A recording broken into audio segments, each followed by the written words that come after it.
Hello and welcome. Tonight we are going to be returning to my favorite supernatural topic, and that's fairies. All of these first-hand accounts of fairies that we are going to read tonight are from a website called Liminal Earth, and this is a place where people submit their experiences, whether it's cryptids, ghosts, time slips, anything strange and unusual. And not only do they write down their experience, they also give the geographical location in which it took place. So, in addition to reading the stories, I'm also going to show the Google Maps Street View, or at least as close as I can get, because sometimes the areas are remote and don't have Street View available. But I'll be showing you the geographical location of the story as I read it. And then after the story, I will provide any commentary I have and discuss any folkloric context that came up for me when I read it, anything interesting I learned about the area that the story took place, and any other miscellaneous stuff that comes up along the way.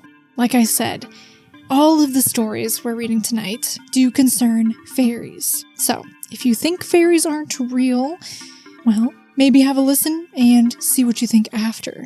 Regardless, they've been a part of the human experience throughout cultures, throughout time, in folklore and personal experiences passed around the campfire, and that's the tradition we'll be continuing tonight. Consider this your digital campfire. Gather round, get as close as you want, cozy up, and let's get started. This first story took place in Iceland in June of 2015. It was submitted by Christopher, and it's called Tiny Music of the Huldufólk.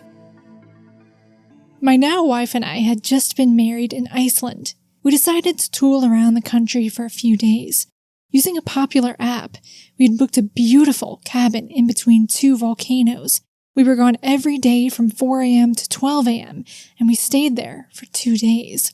Iceland is known for being a place to encounter huldufólk, or as we call them, elves.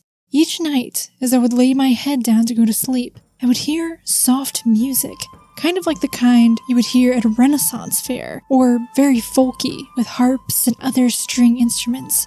I would pop my head up to see what it was, and I wouldn't be able to hear it. I would lay my head back down, and I would hear it again. I didn't tell my wife at the time because she tends to get a little scared of something that could be paranormal. Knowing some about fae folk and fairy lore, I knew not to go looking outside for it. I just decided to go to sleep. The next night, it happened again.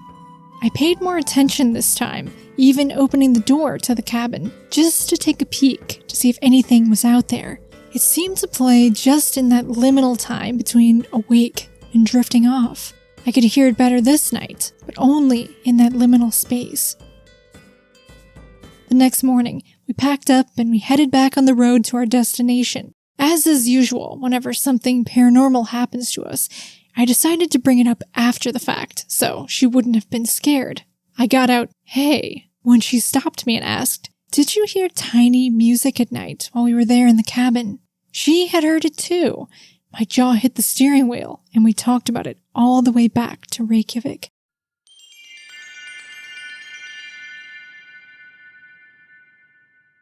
First of all, music has been greatly associated with the fairies and people's believed experiences of the fair folk throughout history. And this story is really quite in line with accounts documented. Just to hear ethereal music from a mysterious or unseen source is enough for one to have determined they've had an encounter with the fae.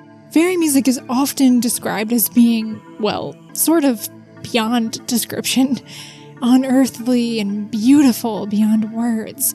Fairies have been known to play pipes and flutes, drums, and also have a particular association with bells and chimes. As the witness in our story said, they could only hear the music as they were drifting off to sleep, their head on the pillow. They even pointed out that this is considered a liminal space betwixt wakefulness and sleep, And this is a hotspot for paranormal experiences, that time when you are either just waking up or just falling asleep, one or the other. However, it's also a time when we are prone to hypnagogic hallucinations, and those can be auditory as well as visual. It may add a bit of credibility to the story that the witness heard the same music each night as they fell asleep. So it'd be kind of odd to have the same hallucination more than once, don't you think? I don't know. And their wife apparently heard it as well. Accounts collected by folklorists such as W. Evan Wentz and Wirt Sykes have also shown that people report hearing fairy music issuing from underground. Could that be the reason the witness could only hear it when they laid their head down to sleep?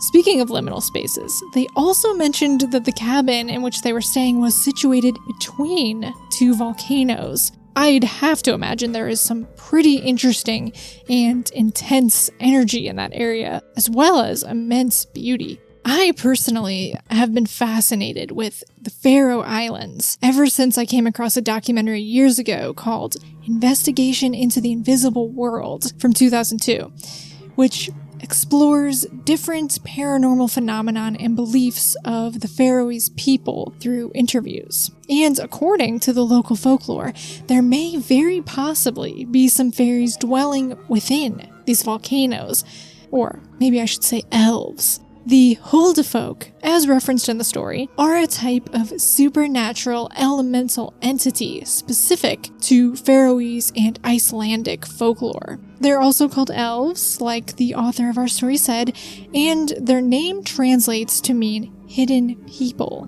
A quote from a book called The Faroe Islands by Liv Geirsvik says, "The huldufólk are visible only when they want to be. They are the gray people, or the other people. Their hidden world is so close, and their life goes on more or less as it does in the human world. In fact, it mirrors life in Faroe."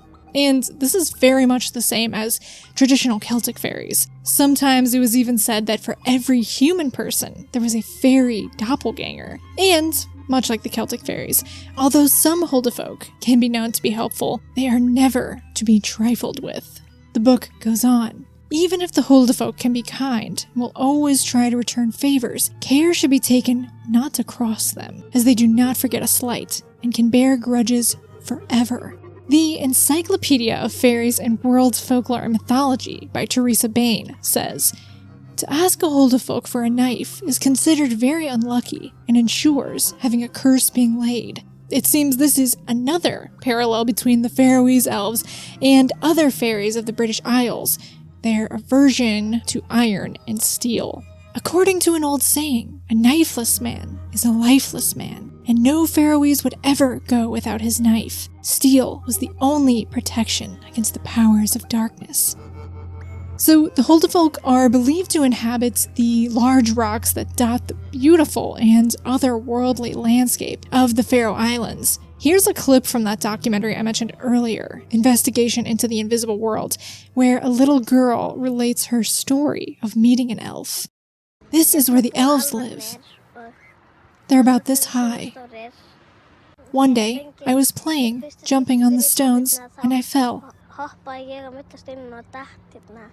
The elf woman opened her door, and I went inside. She gave me a spiral-shaped cake and some funny banana juice. I often come here to see them. They're very discreet. They never come out during the day, only at night." And there's more to that story. I highly recommend that documentary. It is available to watch on YouTube. I'll include the link in my description. I could continue to go on and on about huldufólk and other Faroese legends and customs. I personally find them to be fascinating, but I'll cap it there for now. Let's read our next story. This story took place in Connecticut in July of 1995. It was submitted by Kiki D, and it's called Possible Fairy Visitation.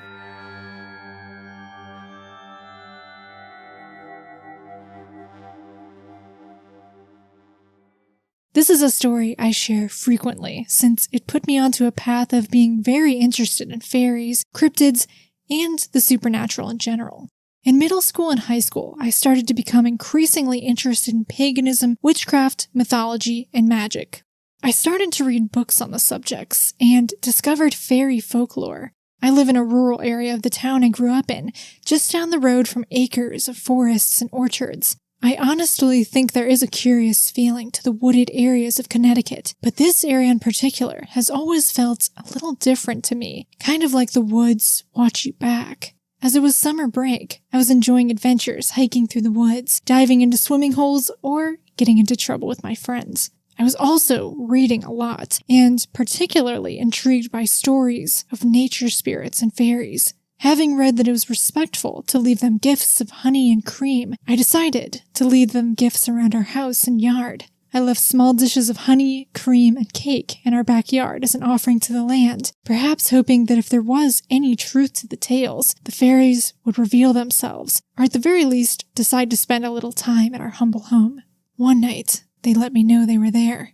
It was a warm July night, and I had my window open to let the cool breeze circulate my room.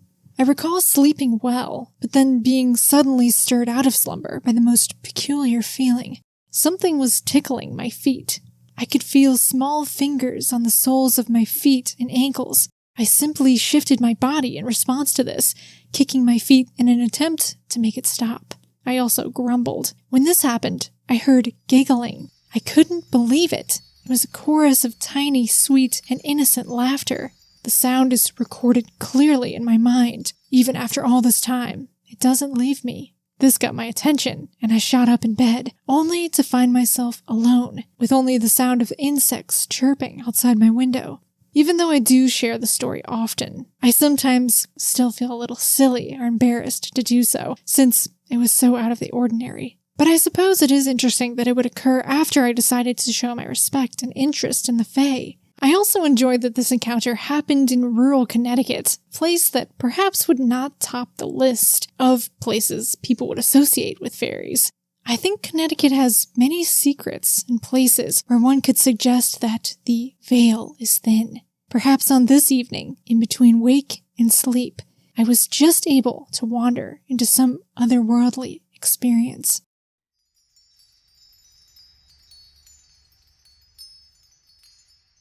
Well, there it is again, in between wake and sleep.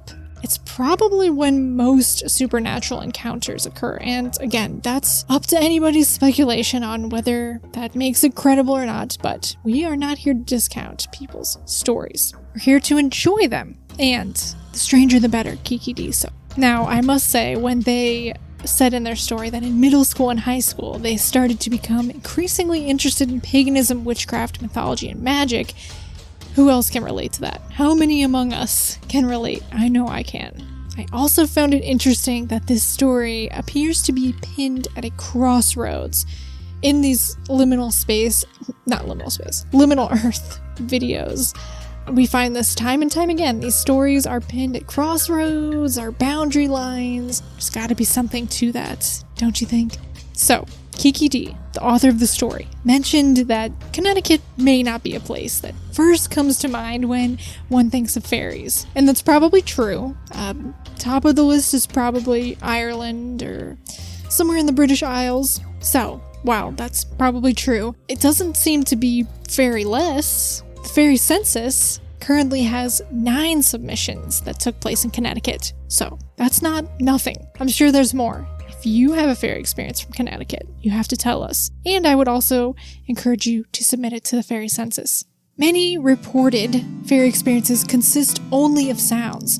Just like in our previous story, no fairy is actually required to be observed or seen for people to believe they have been in the presence of the Fae. Isn't that interesting? And maybe you think that that's unusual. I mean, just hearing some sounds, some laughter, some faint music, maybe that's not good enough for you. Well, you may ask, how is just hearing some kind of sound so solidify in a person's mind that they've been in the presence of fairies? But this has been recorded time and time again throughout history. That's all it takes to convince people. Why is that, I wonder? I'm not really sure. But I do have 2 more brief stories that illustrate this point. The next one took place in March of 2019. It was submitted by Tiger, and it's called St. Joseph River.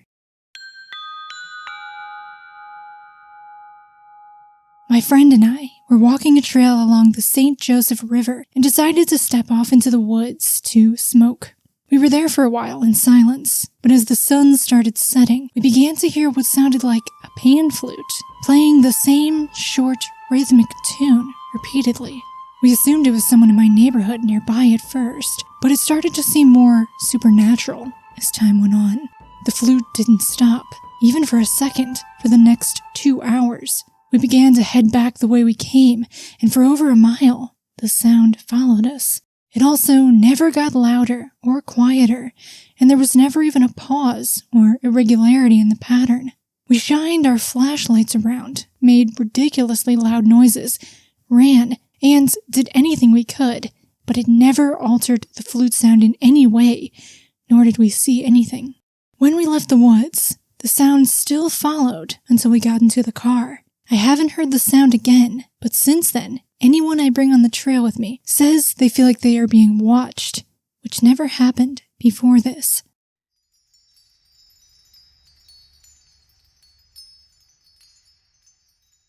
So this took place in St. Patrick County Park, which, I don't know, it's kind of interesting. Just the Irish connection, and the Irish, of course, have a very significant tie and history with fairies. The previous story I read actually took place in Glastonbury, Connecticut, and that's another place that is supposed to have a ton of fairy and supernatural activity. Not Glastonbury, Connecticut, necessarily, Glastonbury, England, Glastonbury Tor. Let's read another short story. This one took place in Washington in February 2022. It was submitted by Swamp Witch in the City, and it's called Haunted Trail. A family member of mine lives near this trail that shortcuts through a residential neighborhood.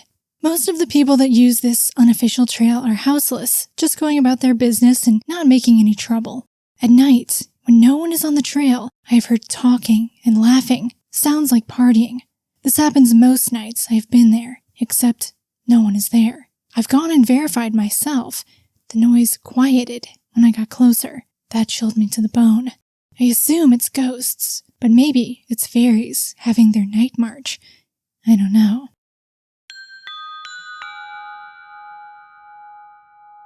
That's a very short story, and probably one that you feel that you could write off pretty easily, since they said that this trail, it is a neighborhood, and it's also sometimes frequented by people who don't have homes. The talking and laughing they hear could be coming from just people, and at nighttime maybe they wouldn't see them. I don't know. They seem to think that it's either ghosts or fairies, but I just wanted to include it because they mentioned fairies. And also, it just, illustrates my points that people, all they need to hear are disembodied voices, laughter, music, and that's enough for them to decide that they have been in the presence of fairies. And maybe that's not enough evidence for you, and that's fine.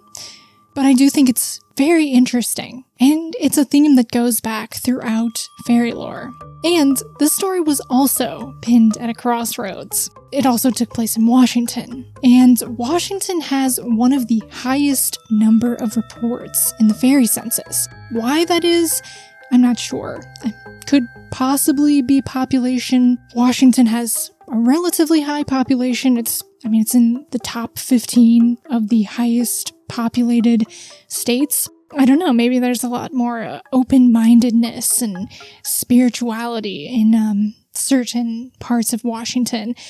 Liminal Earth is, I believe, was founded and based in Seattle, Washington. If you know why Washington is so reputedly fairy dense, let us know. But our next handful of stories will take place there. This next one was submitted in August of 2020 by Jeremy P., and it's called Fairy House Village.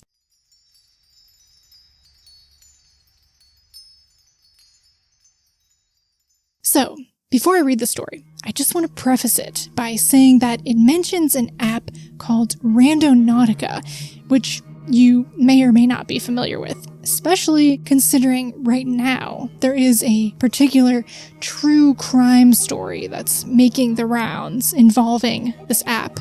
You can look up Randonautica murders or suitcase murders if you're interested in that, but be warned, it's pretty gruesome. Anyway, let me just explain what the app is to you really quickly in case you aren't aware of it, and then I'll get on with the story. So, Randonautica. I'm not sure when it started, but it definitely was very popular in 2020. And what it does is you open the app and it tells you to set an intention in your mind.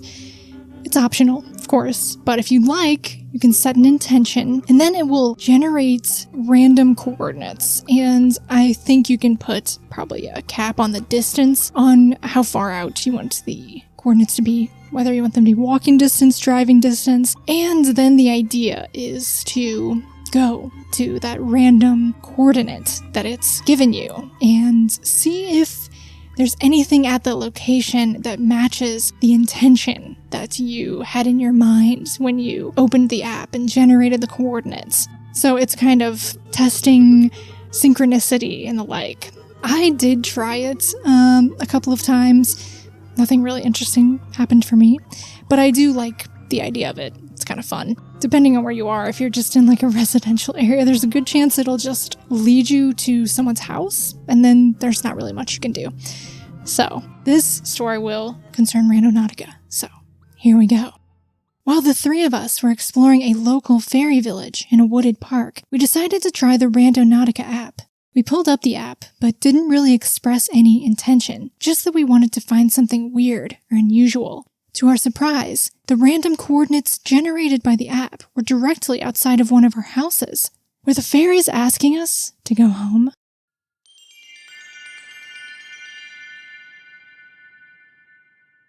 So, they said in their story that they were in the local park and opened up the app, and the coordinates that it generated were outside one of their houses, so it wanted them to walk from where they were, or drive or whatever, to go home. They took that as a message that the fairies of the forest were telling them to go home, perhaps. And they mentioned that they were visiting or exploring a local fairy village in the park that they were in. This park is called Fauntleroy Park, and it's very beautiful, as you can see if you're watching the video. Extremely wooded, green, really, really nice space within Seattle. I tried walking along the as much of the street view that I could on my own, and it's pretty extensive. You can just kind of walk a lot of the trails digitally. And I couldn't find the fairy village. I did find some photos of fairy houses that someone posted on their blog, so I'm including those now. But this park seems to be the setting of several stories on Liminal Earth. It must be a hoppin' supernatural area, so I'll read those for you too. The next story, pinned in Fauntleroy Park, took place in July 2018 and was submitted by JVP. It says, "My 6-year-old son and I took our puppy to Fauntleroy Park of Fairy Village fame to leave an offering of a small yellow motorcycle for the parking fairy to thank it for all of the great parking we found lately. While we're walking down the trail, 2 massive black dogs seemed to manifest from nowhere and charged the puppy. He was terrified and tried to run for cover, but ended up wrapping my son in his leash and dragging him down the trail on his front and knees. A third dog that looked half wolf tore by, followed by their owner, a haggard-looking old woman in all gray. While I tried to comfort my kid, who was covered in scratches and bruises and skinned knees, I suggested maybe she should keep her dogs on a leash. Her only response was to say, 'Yeah, maybe,' in a cruel voice, and keep walking. No, sorry. No, is your son or dog okay?" She disappeared down the trail, crossing a small creek. My son was concerned he wouldn't be able to leave his offering to the fairy, so he kept going in the opposite direction for about 15 minutes. My kid was feeling too freaked out and hurt, so we ended up leaving the motorcycle in the hollow of a strange-looking tree, hoping it would find its way to the fairy village. We turned back and went about 25 feet, and suddenly, one of the black dogs appeared on the trail again. My son hid behind me, and I shouted, "Get out of here!" at the dog. From somewhere ahead, we could hear the old woman call the dog. Her voice sounded disembodied. The dog turned around and left, so we moved forward. I scouted ahead, and the woman and the dogs had completely vanished. There was no sign of them anywhere else on the trail the entire time. It's obvious that the dogs were familiars, and the woman was some kind of malevolent witch. Not sure if she was trying to keep us from the fairy village, or just didn't like kids, or we were in the wrong place at the wrong time. But next time we go back, I'm bringing extra protection for sure.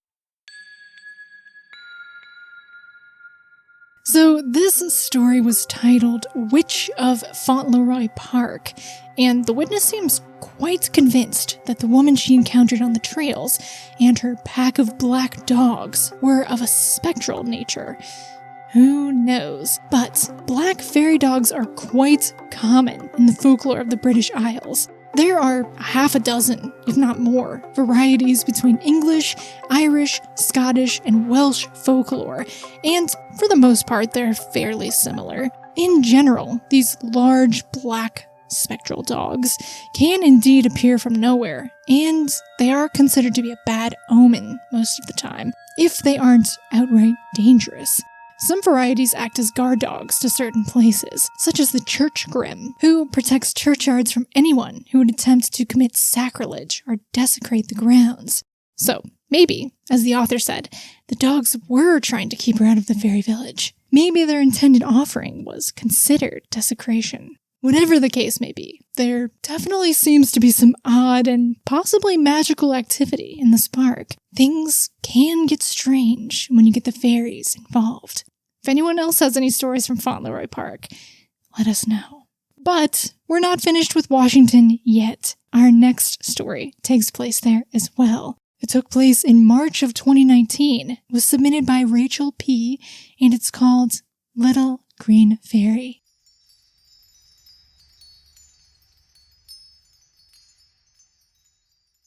My husband and I were clearing our front property next to a couple of fairy houses we built. We were about 5 feet away from each other, our focus on the land in front of us. I do channeling whenever I work with the land as part of the land healing that I was doing. Working on healing a land curse, another story. Anyways, all of a sudden you could feel a change in the energy, like a ripple in time.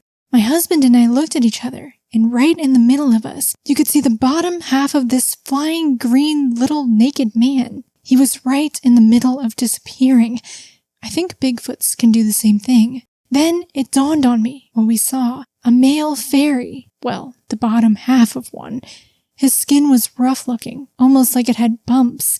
And the color green it was not pleasant. We could also see the bottom of its wings. The fairy houses that we built were doing their job. I'd be okay not seeing another one, honestly. I still love them and help them keep their gardens and homes, but I'm okay without being startled by one again.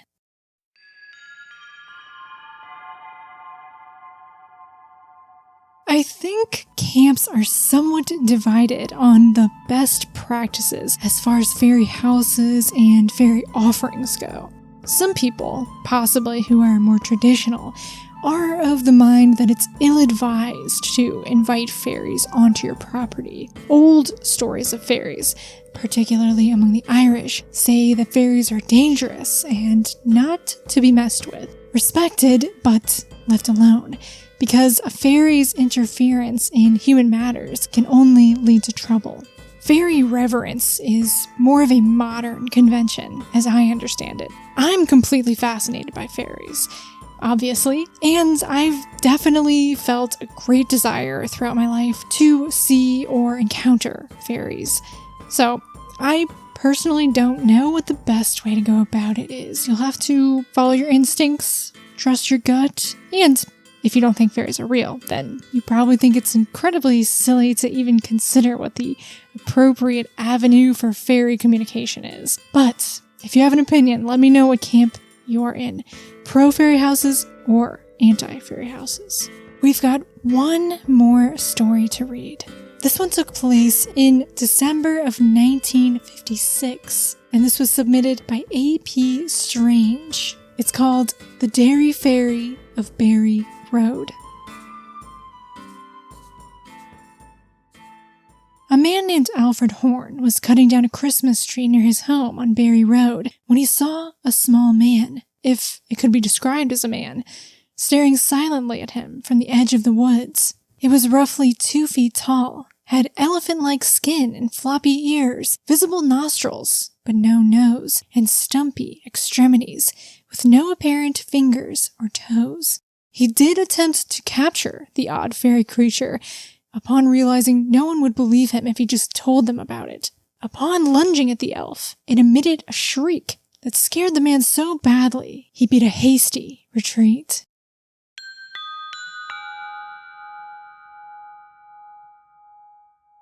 Now, isn't that a fun little story? I particularly enjoy stories that could potentially fall under multiple or various supernatural labels. And it just varies based upon whatever context the person who experiences the phenomenon has to interpret it. Because while the creature in this story has been labeled a fairy, I think another person would deem it a cryptid, possibly, and another person could easily determine it to be an alien or an extraterrestrial. There's an entry about the Derry Fairy in Weird New England by Joe Citro, who dates the event as having occurred on December 15th, 1956. The description of the creature in this book reads as such. Whatever it was stood about 2 feet tall and seemed neither human nor animal. Its green skin was wrinkled and looked like folds of elephant hide. The high dome of its head supported floppy ears comparable to those of a bloodhound. Tiny holes bored into the skull where the nose should be, and its eyes were covered with what appeared to be a protective film. Its arms and legs were short, ending with stumpy hands and toeless feet. So, obviously we don't know if this story is true, but what does seem to be true, at least according to Richard Holmes in his article in the Derry News, is that a man named Alfred G. Horn lived on Berry Road in Derry in the 1940s and 50s. He goes on to write, I was able to discover that it originated in a pair of letters written between 1962 and 1964. In those letters, Alfred Horn of Derry told of his sighting of the Green Man to Boston astronomer Walter H. Webb, who was a well-known writer and researcher into the truth behind UFOs. Over the years, the Horn sighting was retold many times and is now included in many sites on the World Wide Web. The old World Wide Web. Now, Richard Holmes mentions in his article that Joe Citro doesn't give a citation for the source of this tale in his Weird New England book, but Richard also doesn't give any sources for these letters he found, and I would have really liked to read them. So, unfortunately, I don't know anything about these letters other than this little excerpt from Richard Holmes's article. Bummer. It's still a great story, and it is where we will end for the night. If you particularly enjoy the subject of fairies, like I do, I have a whole playlist of videos I've made that are solely dedicated to the subject of fairies and the reading of first-hand encounters with them. And I also have a playlist of all the videos I've made reading stories from Liminal Earth. So if you enjoyed this format, check out that playlist. For now, thank you so much for joining me, and until next time, take careful consideration before seeking out the company of fairies. Good night.